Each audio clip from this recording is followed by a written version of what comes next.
Muchas gracias, senador presidente. En primer lugar, saludo la presencia de distintas organizaciones defensoras de derechos humanos y que reivindican la presentación de los desaparecidos. El caso de los Centros de Derechos Humanos Fray José Larios, el Miguel Agustín Pro Juárez, la Comisión Mexicana de Defensa y Promoción de los Derechos Humanos, Familiares en Busca de María Herrera, Fuerzas Unidas de nuestros desaparecidos, tanto de Coahuila como del Estado de México, Freedom House, Fundación para la Justicia y el Estado Democrático de Derecho, Fundar, Ideas, la Red de Enlaces Nacionales de Familiares en Busca de Desaparecidos, la Red de Eslabones por los Derechos Humanos y Serapaz, Servicios de Asesoría para la Paz, que pues están haciendo un trabajo encomiable por lograr la presentación con vida de muchas mexicanas y mexicanos que hoy lamentablemente no solamente han sido privados de su libertad, sino que se han visto han sido separados de su familia. Y ahí hay una larga lista donde aparecen por supuesto la familia Torres Mojica de Guerrero, 6 de sus integrantes, Darcy Mariel Lozada del Estado de México, Alejandra Muciño, la primera del Distrito Federal, esta del Estado de México, Abigail Santiago Zabaleta, muchas mujeres en esta situación. Y coincido con lo que aquí se ha señalado por mis compañeras y compañeros senadores. El día de hoy vamos a aprobar una reforma de la mayor trascendencia en nuestra Constitución, donde se otorga al Congreso de la Unión la facultad de expedir una legislación inherente a las conductas delictivas de la tortura y de la desaparición forzada de personas, a fin de que a través de instrumentos legales de esta naturaleza se establezcan los tipos penales y las sanciones correspondientes, homologando las previsiones en torno a conductas delictivas cometidas por autoridades en todos los órdenes de gobierno.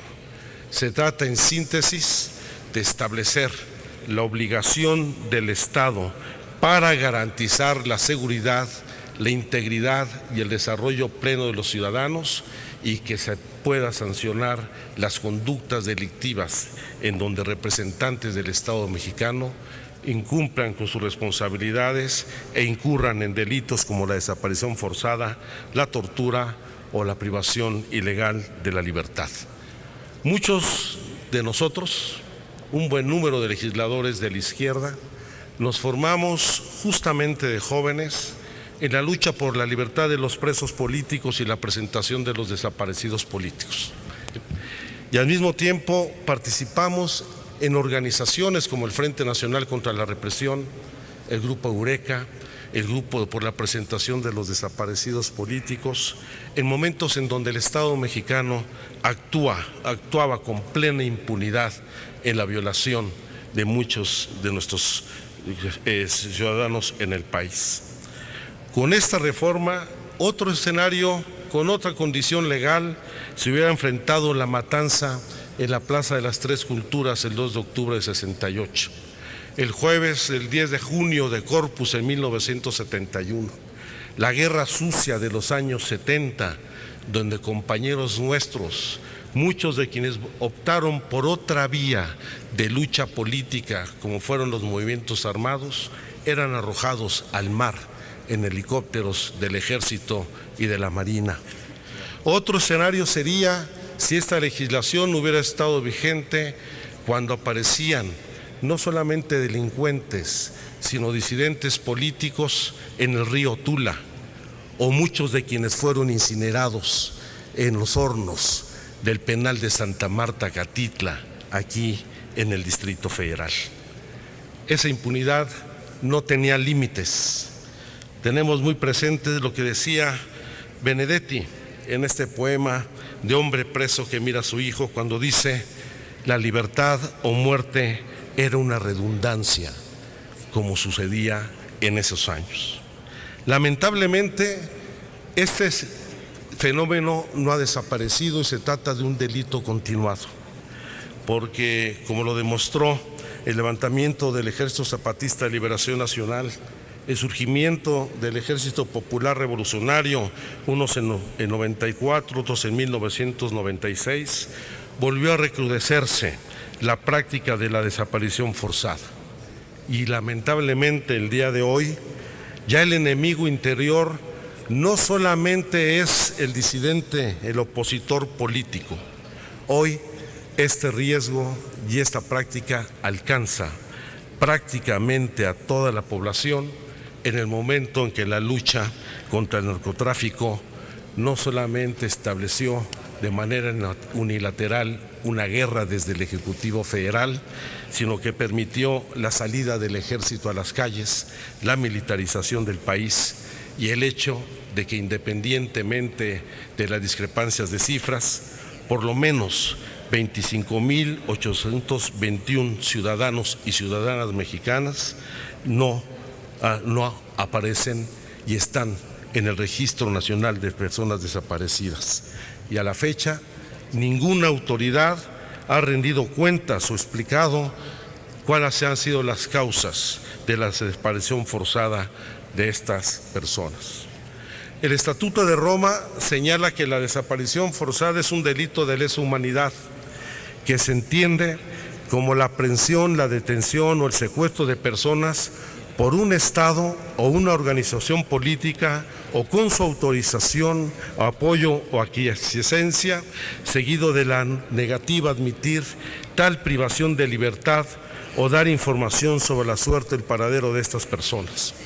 La Corte Interamericana de Derechos Humanos señala que la desaparición forzada constituye una violación múltiple de varios derechos de la Convención Americana sobre Derechos Humanos, ya que se produce una privación arbitraria de la libertad, se pone en peligro la integridad personal, la seguridad y la propia vida del detenido, y la víctima establece que la víctima se encuentra en un estado de completa indefensión. Nuestro país ha ratificado diversos compromisos y convenciones internacionales. En 1986, la Convención contra la Tortura y otros tratos o penas crueles, inhumanos o degradantes. Ratificó en 2005 el Protocolo Facultativo. En 1987 ratificó la Convención Interamericana para prevenir y sancionar la tortura. Y hasta hoy estamos dando un paso firme para una reforma constitucional que nos permitirá legislar en la materia en momentos en donde el país vive la más profunda crisis de derechos humanos después del 68 y donde la impunidad, el abuso del poder y la responsabilidad directa del Estado mexicano por acción u omisión en la crisis de desaparición de personas, ya sea de manera forzada o por particulares, no ha variado. Prueba de ello es cómo de las 11.254 quejas de torturas y malos tratos recibidos entre los años 2005 y 2013, la Comisión Nacional de Derechos Humanos, por dar un ejemplo, emitió 223 recomendaciones sobre las cuales no existe una sola sentencia de carácter penal. Ha sido muy intenso el debate sobre estos temas. La reciente evaluación de México por parte del CED expresó que en el contexto de desapariciones se ha generalizado en gran parte de nuestro país. Muchas de estas desapariciones, declara el informe, podrían calificarse por desapariciones forzadas. Lo mismo el Grupo de Trabajo de Naciones Unidas sobre Desapariciones Forzadas o Involuntarias, que el Comité contra la Tortura de Naciones Unidas, que el Comité por la Eliminación de la Discriminación contra la Mujer, que el Comité contra la Desaparición Forzada han emitido recomendaciones para que el Estado mexicano, a la brevedad posible, legisle y emita una ley general que regule de manera integral los aspectos de desaparición forzada contenidos en las distintas convenciones, en particular aquellos relativos a la prevención, investigación, juzgamiento y sanción de las desapariciones forzadas, así como la búsqueda y situación legal de las personas desaparecidas y la sanción a las autoridades que incurren en prácticas de torturas, malos tratos y abuso de poder contra los ciudadanos. Por eso, el grupo interdisciplinario de expertos independientes designados por la Comisión Interamericana de Derechos Humanos para el caso de Ayotzinapa solicitó al Senado agilizar la modificación de la Constitución, lo cual estamos cumpliendo el día de hoy. A ver si los diputados hacen su trabajo. El relator especial de Naciones Unidas sobre tortura y tratos crueles documentó recientemente que la práctica de la tortura está aún generalizada entre la policía y el ejército en México y ocurre particularmente al momento de la detención de las personas y antes de ponerlas a disposición de un juez, y que la tortura es realizada prácticamente por todos los cuerpos involucrados en la detención de personas. Ya no se trata de hechos aislados. Se trata, lamentablemente, de una práctica regular de autoridades mexicanas en donde se incurren delitos de Estado por la desaparición forzada, las torturas o los tratos denigrantes. El ejemplo más reciente era la desaparición forzada de 43 estudiantes de la Escuela Normal de Ayotzinapa en el estado de Guerrero, en donde, si bien se ha identificado responsabilidades del presidente municipal, del responsable de seguridad pública del municipio, la detención de policías municipales, no se ha avanzado en la detención y el desmantelamiento de la red de intereses y complicidades que permitió la operación de estos grupos delictivos en esta región del estado de Guerrero, y no se ha avanzado en identificar y deslindar las responsabilidades de autoridades federales y locales que por mucho rebasan lo que es el ámbito de intervención que tuvo la autoridad municipal. Por eso, con esta ley esperamos dar un paso definitivo para enfrentar la desaparición voluntaria y la tortura frente a la impunidad, la violencia y la corrupción que impera. Y espero que la ley general erradique disposiciones jurídicas absurdas como las que establecen que cuando un familiar solicita el amparo ante la autoridad correspondiente para la eventual desaparición y presentación de una víctima por parte de la autoridad, se requiera la ratificación de la víctima para poder obtener el amparo 3 días después, cuando la víctima se encuentra desaparecida contra su propia voluntad. Yo espero que esta reforma se traduzca en una ley general que por fin obligue a que el Estado cumpla su responsabilidad y castigue estos delitos, ellos de lesa humanidad, que son responsabilidad plena del Estado